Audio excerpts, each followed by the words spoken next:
Unahin po natin si Koy muna. Si Koy muna, ha? Mamaya si Tony. Mula po rito sa Calabar Zone. Sabi ko nga, practice lang yun. Para pag nandiyan na siya, tatawagin ko na siya. Si Tony Hildo muna. Hindi ko makita yung daliri mo. Yun! Tony Hildo, please come in.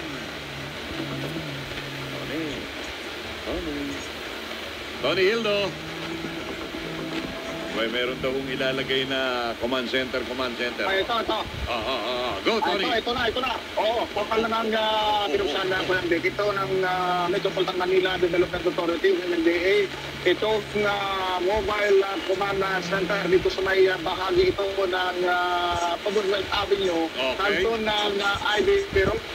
Oo, ito yung nasabing command center ay may state-of-the-art portable command at dispatch system at remote CCTV capabilities para sa traffic management at public safety purposes ng NMDA. Ayon kay NMDA acting chairman, Commander Arquez Jr., ito'y gagamitin na sa unang pagkakataon